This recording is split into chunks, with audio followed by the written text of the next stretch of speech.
So we're all estimating, but the terminal rate is defined. It's a rate that's high enough to bring down inflation on its own without further rate hikes. You got to we can stop here and confident that inflation is going to come down without doing more. Because the conundrum is, okay, they've been raising rates since March 2022. Monetary policy works with a lag.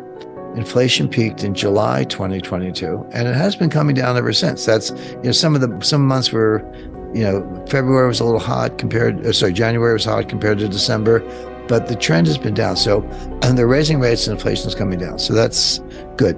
But here's what they don't know. Was inflation coming down because they were raising rates? Or had they already hit the terminal rate and they just didn't know it? Because Wall Street was like, no, you've hit the terminal rate. Stop, please stop. You got this under control. The Fed doesn't believe that. One of the greatest blunders in monetary policy was Paul Volcker in 1980, who had started raising rates in 1979, and inflation was coming down. But then in 1980, we had a very sharp recession that had nothing to do with monetary policy. It wasn't caused by Paul Volcker. Jimmy Carter put a cap on credit card interest, and banks stopped issuing credit cards. So, well, that'll sink the economy. And then so Volcker reacted to that by lowering interest rates 7 percentage points, not 70 basis points, 7 percentage points, because we're in a recession, right? That's what Feds do, the Fed chairs do. But because it was a regulatory blunder, they fixed it and the economy came roaring back. And then inflation really took off, worse than when Volcker got in 79 and early 1980. So Volcker had to take rates to 20% to get inflation under control the second time after cutting them in 1980. And that's called the Volcker mistake or the Volcker blunder. And Volcker himself, I spoke to him, he said that, that was a mistake, that I should have stuck to my program, not worried about the economy and unemployment, but just got inflation under control. But when he threw in the towel prematurely, the inflation went to the moon. Jay Powell doesn't want to be that guy. Jay Powell knows that episode as well as I do. And he doesn't want to be the guy who throws in the towel early and then inflation just goes to the moon, and then he has to take interest rates to 15% or something ridiculous. So Wall Street's saying, you're already there, mission accomplished. Powell's saying, not so fast. They told Volcker that, and he cut rates, and it was an enormous mistake. So Powell's not going to be that guy. So what is the terminal rate? 2 weeks ago, 3 weeks ago, I would have said 5.25. Today I would say 5.5, because we had a lot of hot data, unemployment down, job creation up, retail sales up, not to the moon, but these are the opposite of what Powell is looking for. So he's had no confirmation that inflation is coming down on its own. He's had a lot of data that says inflation may be getting ready to take off again. So you got to say the terminal rate went from 5.25 to 5.5, maybe more. Let's see what he does in June. So that's and Powell always said, I don't care if there's a recession, I don't care if there's unemployment, because the long-term costs of inflation are going to be much greater than those short-term problems. We got to suffer through that to get a bigger problem under control. So you're exactly right about how he thinks of inflation. He said this many, many times. Inflation goes to the moon. I promise you it'll just take off like a rocket. Or you can raise interest rates 25 basis points in March, maybe another 25 in May. There's another meeting in May. See about June. And we'll continue this war on inflation, but you're just going to increase the bond losses in the banks and make them send you more bonds and get more cash.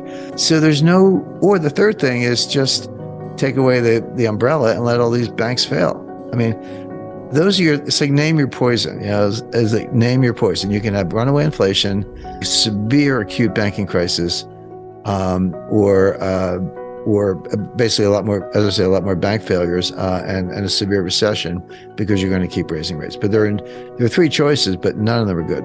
People don't trust the government. I mean, it's not just my opinion. It shows up in polls like Rasmussen and other polls. That's very clear. So does the Fed try to pull a rabbit out of a hat, and everyone says, no, it's not really a rabbit, and you had it up your sleeve, and I see through your magician act, and it's phony. We may be at that point also. So I agree with you, or with the tenor of the question, which is that we may be at the point where we're beyond the capacity of the Fed or any central bank to do anything. And then you say, well, what next? Well, the answer is an extreme and coarse form of socialism, where you're like Argentina. where you actually are nationalizing everything.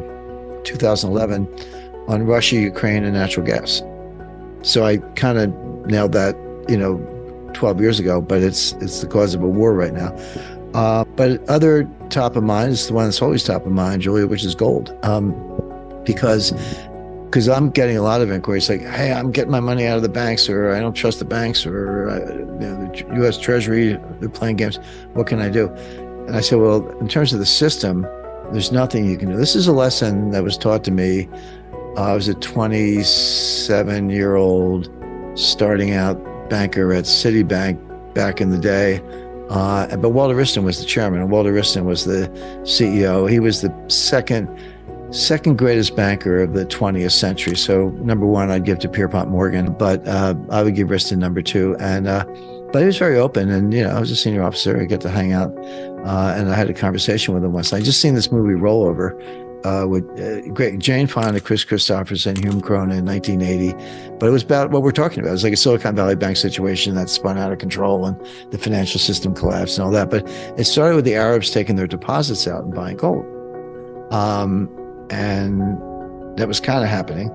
And that's what was going on with Silicon Valley. So I said, I was CEO. I said, Mr. Wriston, I said, what's to stop the Arabs from taking all their money out of Citibank and buying gold? And he said, nothing. He said, but somebody sold them the gold and they got the money and they put it back in the bank. And it could be a different bank, but they lend it to us in the euro-dollar market. In other words, it's a closed circuit. The money doesn't go anywhere. And that was like, that kind of hit me right between the eyes. It's like, actually, you're right. An individual can get the gold, but you're paying somebody else the money.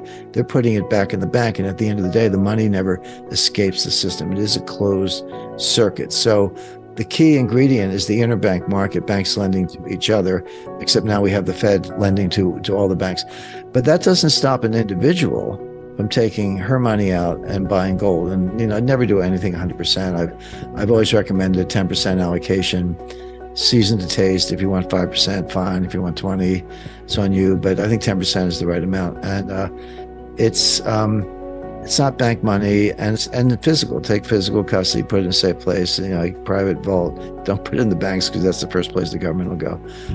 It's all legal, by the way, but it's your money. But it's not digital, and so you can't freeze it, you can't hack it, you can't, steal it. It's just gold, and so I think it has a place in every portfolio.